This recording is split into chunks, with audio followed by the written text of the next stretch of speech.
Hello everyone, and welcome to the Regression Plots lecture for Seaborn. Seaborn has many built-in capabilities for regression plots. However, we won't really discuss regression until the machine learning section of this course. So for now, we'll only cover the lmplot function. lmplot allows you to display linear models with Seaborn.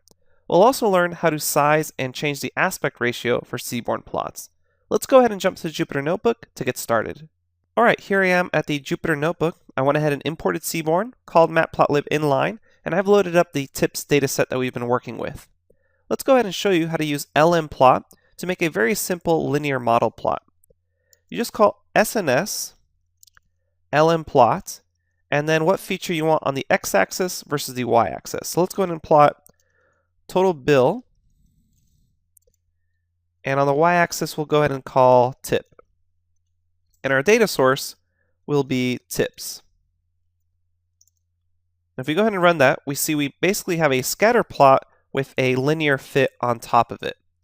And you can actually specify hue as well if you want some separation based off a categorical feature. For instance, we can specify hue equal to sex, and now you have essentially two scatter plots and two linear fits on top of this. And this basically, as far as something to infer out of this plot, is that male and female essentially have the same linear fit as far as total bill versus tip. Something to note here is that you can actually begin to pass in matplotlib style parameters, such as if you wanted to affect the markers or marker types here, you could begin to say something like this. We'll go ahead and say markers is equal to, and since we're dealing with a hue here, we have two separate markers we're going to need. So you can pass in a list of markers type. So I can go ahead and say little o for one marker and then lowercase v for another. And these markers, these symbols, come from the matplotlib marker symbols. So we can go ahead and run that, and then we see we have upside down triangles for females and circles for males.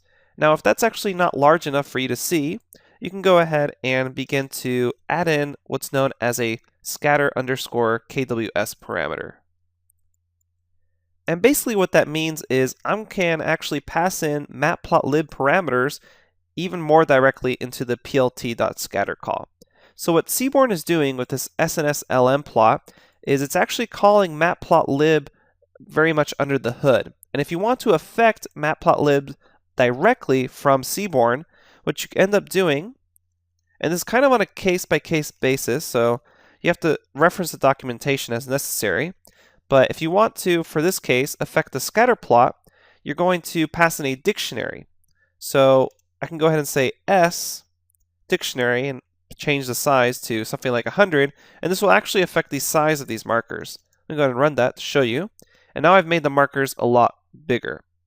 So this is actually just a call to matplotlib and what's going on underneath the hood of Seaborn.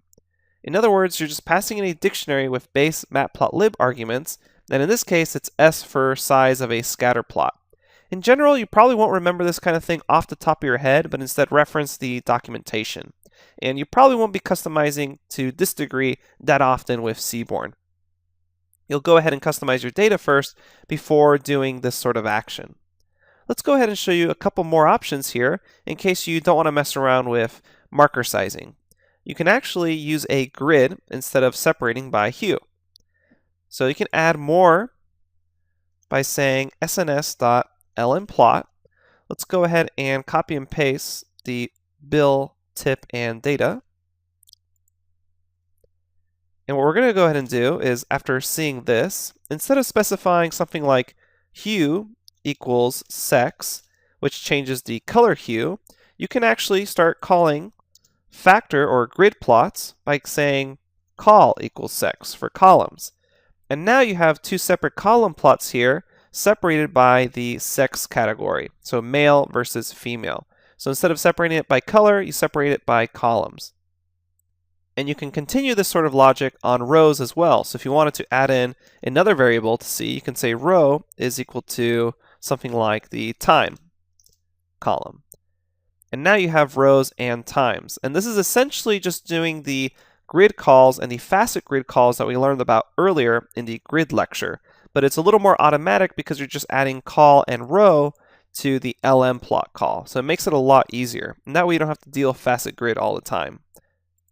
Now, if for some reason you still want to plot more variables, you can add the hue back in. So you could say hue is equal to, let's say, another column. I'm going to go ahead and say column is day. That way we have Thursday, Friday, Saturday, and Sunday as columns. Let's go and change the hue back to sex. So this is going to give us quite an informative plot, but it's going to be a lot of information here. So as you can see, there's a lot going on here and a lot of information, so we probably just want to go ahead and eliminate row right off the bat and only get one column back. Or one row back, excuse me. And then we have kind of a nice looking plot here, but the problem is that the aspect and size look wrong.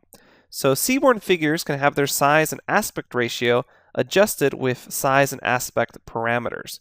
So you go into your seaborn call, and then you can change the aspect ratio with aspect. So let's go ahead and give it an aspect ratio of 0.6. And this is the ratio between the height and the width of each of these separate grids. And then you can specify size to change the size. Let's go ahead and specify size to be 8. And here we've begun to affect the aspect and size ratio of this. And now you're probably wondering, well, how do I change the font size? It's still too small to read, or how do I control the aesthetics even more? What we're going to do is lead this into our style and color lecture, which is coming up next, where we're going to show you how to control these more base features of the plot, such as font size, style, coloring, etc. As far as this lecture is concerned, we're pretty much done. The main thing I want you to get out of this is that in order to call a linear model plot, you just call sns.lmplot, pass in your x, your y column, and set your data, and then you can pass in hue. For these more advanced features, such as setting the marker size or changing the marker type, go ahead and reference the notebook and the link to the documentation in the notebook. All right. If you have any questions, feel free to post the Q&A forum, and I'll be happy to help you out.